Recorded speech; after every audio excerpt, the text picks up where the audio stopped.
সাহাবীদেরকে নিয়ে রাসূলুল্লাহ সাল্লাল্লাহু আলাইহি ওয়াসাল্লাম ঘোষণা দিলেন যে সর্বশেষ যেই ব্যক্তি জান্নাতে প্রবেশ করবে, জান্নাতের দরজাও বন্ধ হবে, জাহান্নামের দরজাও বন্ধ হয়ে যাবে। জান্নাতের গেটের ভিতরে যেই দারোয়ানটা দাঁড়িয়ে থাকে, যেই ফেরেশতা দাঁড়িয়ে থাকে, ফেরেশতার নাম হলো রিদওয়ান। কি নাম?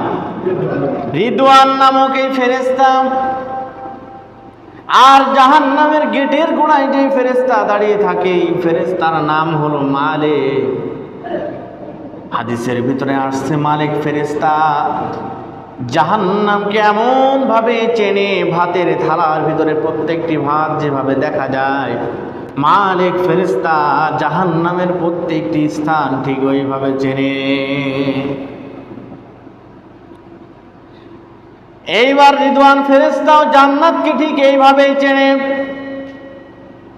আল্লাহ রাব্বুল আলামিন মালিককে ডাক দিয়ে বললেন, মালিক, জাহান্নামের ভিতরে খুঁজে দেখো এমন কোন ইমানদার বান্দা বাকি আছে কিনা যাকে জান্নাতে দেওয়া দরকার। জাহান্নামের দরজা বন্ধ হয়ে যাবে, একটু খুঁজে দেখো। মালিক ফেরেশতা জান্নাতের ভিতরে ঢুকে গেল, জাহান্নামের ভিতরে ঢুকে গেল। গোটা জাহান্নাম তন্ন তন্ন করে খুঁজে কোন ব্যক্তিকে আর খুঁজে পাবেন, আল্লাহকে বলবে, আল্লাহ আর কেউ বাকি নাই, জাহান্নামের দরজা বন্ধ করার অনুমতি দেন। কিন্তু মালিক ফেরেশতা যতটুকু জাহান্নামকে চেনে তার থেকে বেশি চেনে কে? জোরে বলেন, কে চেনে? আল্লাহ রাব্বুল আলামিন মালিককে বলছে, মালিক, জাহান্নামের এই তর্জন গর্জনের ভিতরে, চিৎকার চেঁচামেচির ভিতরে তুমি একটু কানটা পেতে দাও। তোমার কানটা গভীরভাবে তুমি লক্ষ্য করো আর দেখো কোনো আওয়াজ পাও কিনা। মালিক ফেরেশতা জাহান্নামের এই তর্জন গর্জনের ভিতরে কানটা খাড়া করে দিয়েছে। কান খাড়া করার ভিতরে দেখে ওর ভিতরে থেকে আওয়াজ আসছে, সুবহান কুদ্দুসুন রব্বুনা ওয়া রব্বুল মালাইকাতি ওয়ার রূহ। বলেন সুবহানাল্লাহ। এই আওয়াজকে অনুসরণ করে মালিক ফেরেশতা জাহান্নামের ভিতরে আবার খোঁজা শুরু করলো যে শব্দটা কোথা থেকে আসছে। মালিক ফেরেশতা খুঁজতে খুঁজতে দেখে জাহান্নামের একেবারে তলদেশে, যেইখানে জাহান্নামের কয়লাগুলো পড়ে আছে, একেবারে ময়লার স্তূপ যেখানে পড়ে আছে, এই ময়লার স্তূপের তলদেশ থেকে একটা শব্দ চলে আসছে। এই শব্দ থেকে অনুসরণ করে যখন এই মালিক ফেরেশতা জাহান্নামের একেবারে তলদেশে চলে গিয়েছে, দেখে যে এই ময়লার ভিতরে জীর্ণ শীর্ণ অবস্থায় একজন আল্লাহর বান্দা আল্লাহর শুকরিয়া আদায় করার ভিতরে ব্যস্ত আছে। বলেন সুবহানাল্লাহ। মালিক ফেরেশতা তাকে খবর দিল, তোমাকে জান্নাতের সুসংবাদ দেওয়া হলো। তোমার জাহান্নামের সাজা আল্লাহ মাফ করেছে, তোমার জান্নাতের ফয়সালা হয়েছে, চলে যাও। হাদিসের ভিতরে আসছে ওই ব্যক্তির এমন অবস্থা হয়েছে, জান্নাত থেকে জাহান্নাম থেকে যে বের হয়ে আসবে, হামাগুড়ি দিয়ে বের হওয়ার মতো ক্ষমতাও তার শরীরের ভিতরে নাই। কোন রকম ভাবে সে হামাগুড়ি দিয়ে জাহান্নাম থেকে বের হয়ে আল্লাহর শুকরিয়া আদায় করছে, আল্লাহর শুকরিয়া আদায় করতে আছে। সম্মানিত হাজিরিন, কথায় কথা বেড়ে যায়। আল্লাহ রাসূল সাল্লাল্লাহু আলাইহি ওয়াসাল্লাম সাহাবীদেরকে নিয়ে বসে তিনি আলাপ আলোচনা যখন করার মুহূর্তে তিনি একটা কথা বললেন। তিনি বললেন, কালো মানুষ আর বৃদ্ধ মানুষ কখনো জান্নাতে যেতে পারবে না। কি বললেন? কালো মানুষ আর কালো এবং বৃদ্ধ কখনো জান্নাতে যাবে না। আল্লাহ রাসূলের মজমার ওই পিছন থেকে একজন বৃদ্ধ মহিলা খুটখুট করে কান্না শুরু করেছে। ইয়া রাসূলুল্লাহ, সারাটা জীবন আল্লাহর নাফরমানি করেছি, সারাটা জীবন আল্লাহর ইবাদত করতে পারি নাই, শিরক বিদআতের ভিতরে লিপ্ত ছিলাম। শেষ বয়সে এসে আপনার কাছে দাওয়াত পেয়ে ইসলাম গ্রহণ করেছি। আমি তো নিজের ইচ্ছায় বৃদ্ধ হই না, আমাকে বৃদ্ধ করেছে কে? আল্লাহ নিজে আমাকে বৃদ্ধ করেছে, আমার কি অপরাধ? আল্লাহ রাসূল সাল্লাল্লাহু আলাইহি সাল্লাম মুস্কি হাসি দিয়ে বললেন, ও মা, আমি তোমাকে সুসংবাদ দিচ্ছি, তুমি জান্নাতে অবশ্যই যাবা। কিন্তু জান্নাতে যেতে হলে জান্নাতে ঢোকার আগে একটা নহর রয়েছে, যার নাম হলো নাহরুল হায়া। এই নদীতে যদি কোনো ব্যক্তি ডুব দেয়, যত বৃদ্ধ হোক আর যতই কালো হোক না কেন, সে তরতাজা যুবক এবং সুন্দর মানুষে পরিণত হয়ে যাবে। সুবহানাল্লাহ। ওই ব্যক্তি জাহান্নাম থেকে হামাগুড়ি দিয়ে বের হওয়ার পর আল্লাহ রাব্বুল আলামিন তাকে পরীক্ষা নেবেন। আল্লাহর শুকরিয়া আদায় করছে আর বলছে, আল্লাহ জান্নাতের দিকে তাকিয়ে দেখা যায় জান্নাত তো ভরপুর হয়ে গেছে, জান্নাতে যাওয়ার মতো আর কোনো জায়গা নাই, আমাকে আপনি জান্নাতের কোথায় স্থান দেবেন? আল্লাহ বললেন, ও আমার বান্দা, তুমি তো আমার কাছে পানাহ চেয়েছিলে, তোমাকে আমি জাহান্নাম থেকে মুক্তি দিয়েছি, আর কি চাও? আল্লাহর কাছে বলছে, আল্লাহ আপনার কাছে হাজার হাজার শুকরিয়া, আপনি আমাকে জাহান্নাম থেকে মুক্তি দিয়েছেন, আমার এতটুকু ফরিয়াদ হলো আমি জান্নাতের ভিতরে আমার মাথাটুকু ঢুকে একটু জান্নাতটা ঘুরে ঘুরে দেখতে চাই। আল্লাহ বললেন, ঠিক আছে, তাহলে তুমি যদি জান্নাতে যেতে চাও এভাবে যেতে পারবা না, একটু সামনে যাও, গিয়ে দেখো একটা নদী আছে যার নাম নাহরুল হায়া, এই নাহরুল হায়ার ভিতরে তুমি ডুব দাও। নাহরুল হায়াতে গিয়ে ডুব দিয়েছে ওই ব্যক্তিকে আল্লাহ রাব্বুল আলামিন তরতাজা যুবকে পরিণত করে দেবে। সুবহানাল্লাহ। এইবার যখন যুবকে পরিণত হয়েছে, জান্নাতের ভিতরে আল্লাহর অনুমতি নিয়ে যখন জান্নাতটা দেখার জন্য সে গিয়েছে, জান্নাত দেখে আল্লাহর কাছে বলছে, আল্লাহ জান্নাতের ভিতর তো আর কোনো জায়গা ফাঁকা নাই, জান্নাতে তো মানুষ ভরপুর হয়ে গেছে, আমার জন্য তো আর কোনো জায়গা ফাঁকা নাই।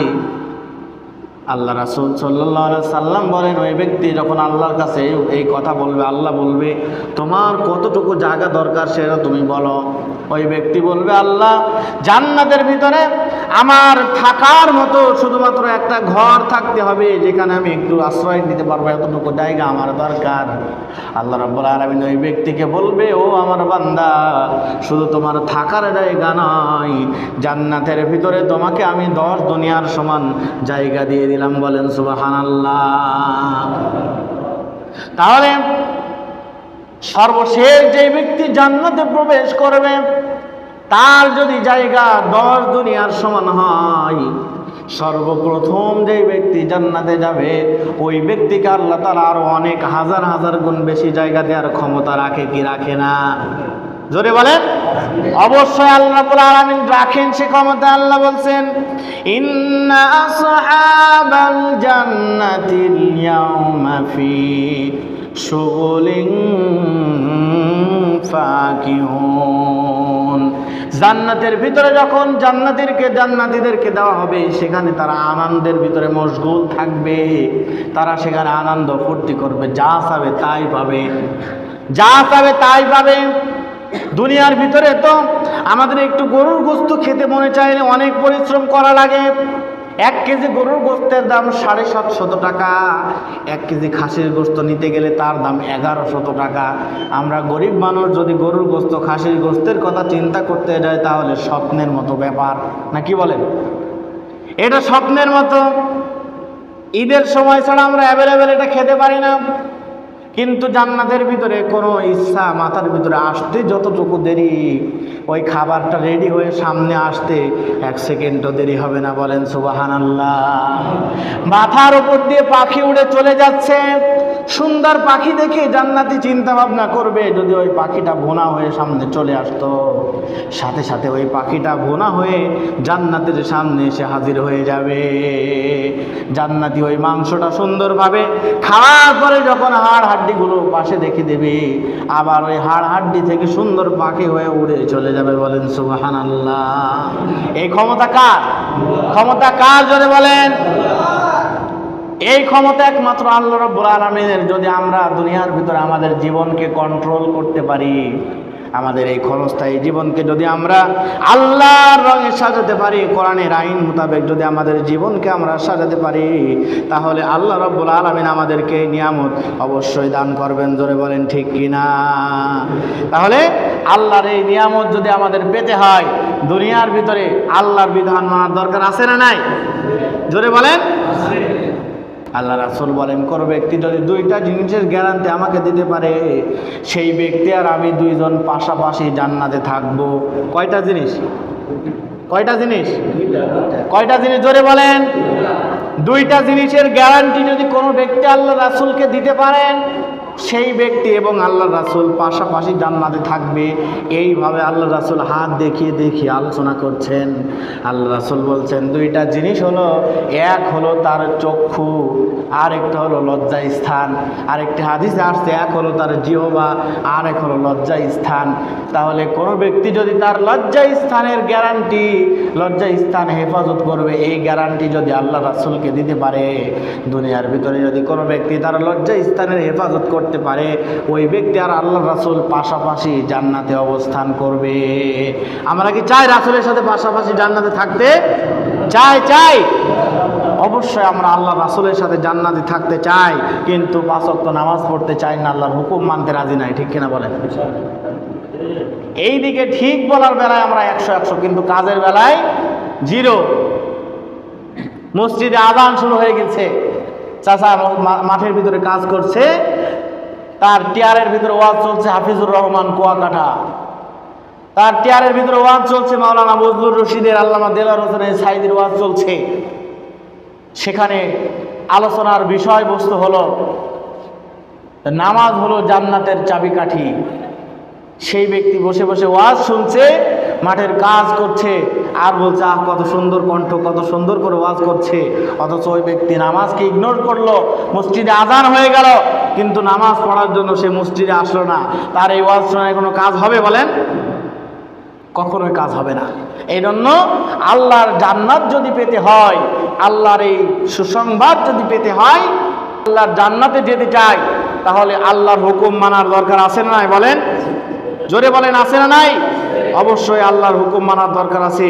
এই জন্য আল্লাহ রাব্বুল আলামিন যখন আদম আলাইহিস সালাতু ওয়াস সালামকে জান্নাত থেকে দুনিয়াতে প্রেরণ করলেন, জান্নাত থেকে যখন আল্লাহ রাব্বুল আলামিন আদম আলাইহিস সালাতু ওয়াস সালামকে দুনিয়াতে পাঠালেন, তখন আগের ঘটনা আমরা মোটামুটি সকলেই জানি।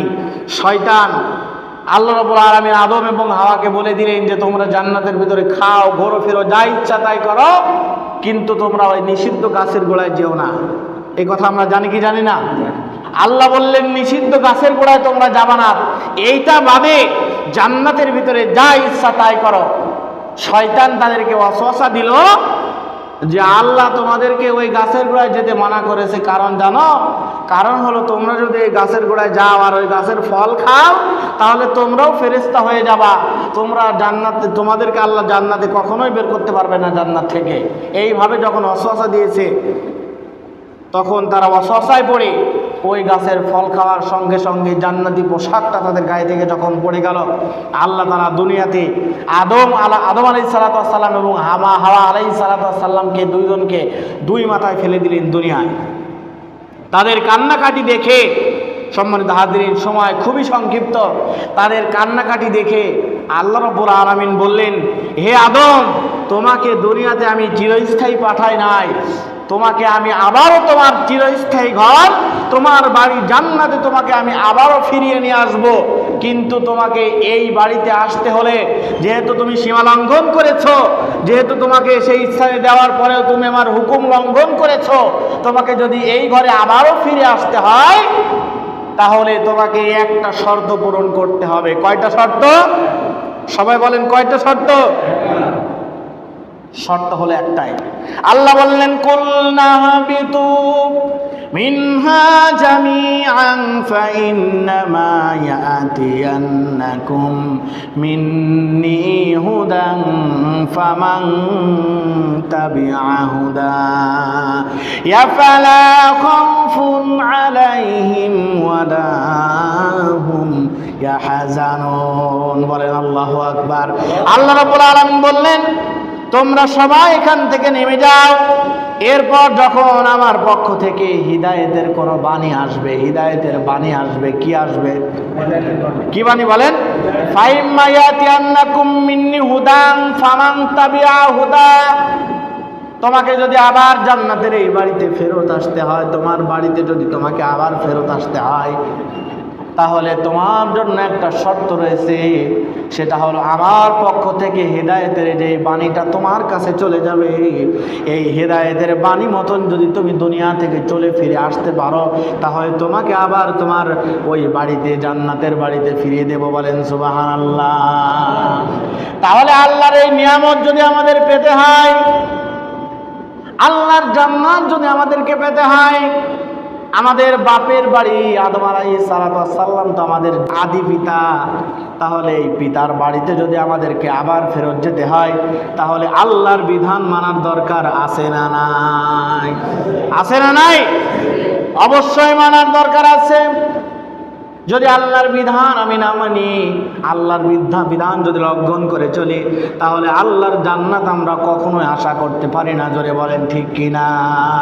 সম্মানিত হাজিরিন, ছোট্ট একটা উদাহরণ দিয়েই শেষ করে দেব। উদাহরণটা হলো, আমার সভাপতির বাড়িতে যদি আমি এই এক সপ্তাহ থাকি, আর এই এক সপ্তাহ থাকার পরে আমি ঘোষণা করে দেব বাড়ির সভাপতি সাহেবের, তার স্ত্রী সন্তান সবাই তারা বাড়িতে থাকবে, কেউ বাড়ি থেকে বের হতে পারবে না। কিন্তু শর্ত হলো একটা, এই এক সপ্তাহ আমি যতদিন পর্যন্ত বাড়িতে থাকবো, এই বাড়িতে বাজারঘাট, রান্না বাড়া, উঠা বসা সব কিছু আমার নিয়ম অনুযায়ী হবে। আমি যেভাবে বলবো এভাবে সবাইকে চলতে হবে। আমার নিয়ম ছাড়া যদি কেউ বাড়িতে চলে, তাকে বাড়ি থেকে বের করে দেব। সম্মানিত হাজিরিন, বলেন তো এই নিয়ম চলবে নাকি? চলবে? চলবে? আপনার বাড়িতে আমার নিয়ম চলবে, এটা মানবেন আপনি? কখনোই কেউ মানবে না। কারো বাড়িতে কারো নিয়ম চলে না, তার বাড়িতে তার নিয়ম চলে। যার বাড়ি আইন বাড়ি যার আইন চলবে, তার ঘর যার আইন চলবে, তার যে বাড়ি তৈরি করেছে তার বাড়ি পরিচালনা করবে সে নিজে। সে ছাড়া যদি অন্য কেউ সেই বাড়ি পরিচালনা করে, তাহলে বাড়িটা পুরোই লণ্ডভণ্ড হয়ে যাবে। কারণ ওই বাড়ির মায়া মহাব্বত শুধুমাত্র বাড়ি যার, তার হলো সব থেকে বেশি। ঠিক কিনা বলেন? আপনার থেকে আমার মহাব্বত বেশি নয়, কারণ বাড়ি আপনার। আপনি আপনার বাড়ি কিভাবে পরিচালনা করবেন, সেটা হলো আপনার একান্তই ব্যক্তিগত ব্যাপার। এখানে যদি আমি মাথা ঢুকাই, আপনার বাড়িতে যদি আপনি বাদে অন্য কেউ এসে নিয়ম করতে যায়, তাহলে আপনার পরিবার ধ্বংস হবে নাকি আরো মজবুত হবে? বলেন, জোরে বলেন। ধ্বংস হয়ে যাবে। তাহলে এটা অত্যন্ত সহজ কথা, উদাহরণ দিয়েছিলাম আগেই, যে ওই যে জেনারেটর যখন চলে, এই জেনারেটরের ভিতরে ট্যাঙ্কি থাকে কয়টা বলেন তো?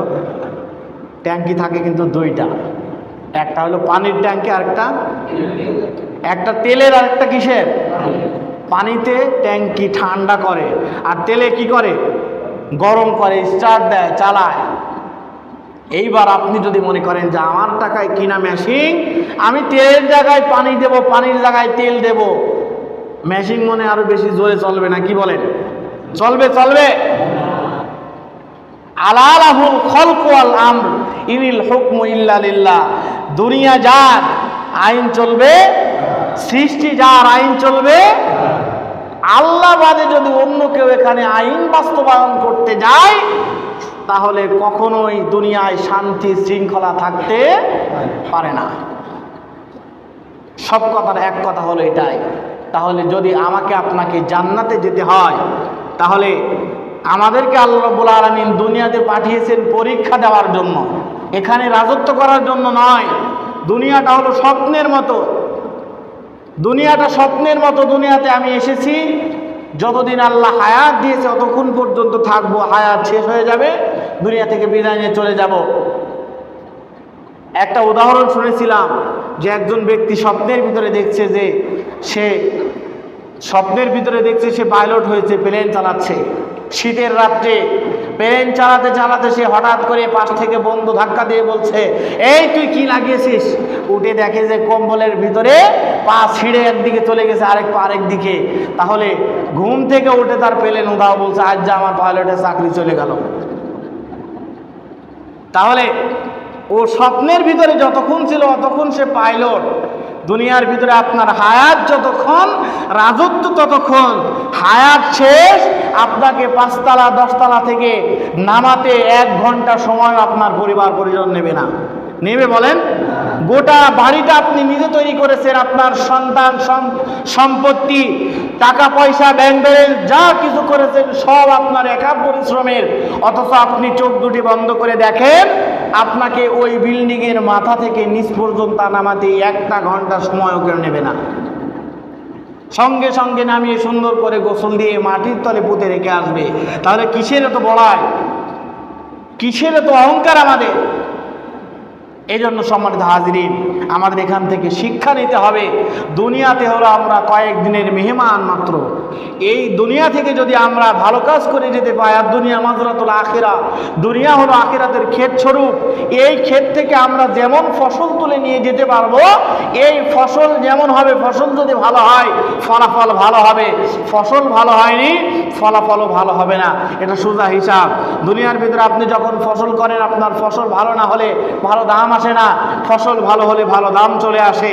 আপনার ইবাদত বন্দেগী দুনিয়াতে যেমন হবে, আমার ইবাদত বন্দেগী দুনিয়াতে যেমন হবে, আল্লাহর কাছে গিয়ে ঠিক সেভাবেই হিসাব করে আল্লাহ রাব্বুল আলামিন আমার এই আমল নামাটা আমাদের হাতে ধরিয়ে দিয়ে আমাদের হিসাব আল্লাহ ঠিকই বুঝিয়ে দেবে। এই জন্য দুনিয়ার ভিতরে যতদিন আল্লাহ হায়াত দিয়েছে ততদিন পর্যন্ত, বাকি জীবন যতদিন আল্লাহ রাব্বুল আলামিন আমাদের রেখেছেন, আল্লাহর কাছে তওবা করে আমাদের জীবনটাকে আল্লাহর পথেই আমরা পরিচালনা করতে চাই। রাজি আছি ইনশাআল্লাহ? আল্লাহ রাব্বুল আলামিন আমাদের সকলকে কবুল করুক। সকলে বলছে আল্লাহুম্মা আমিন।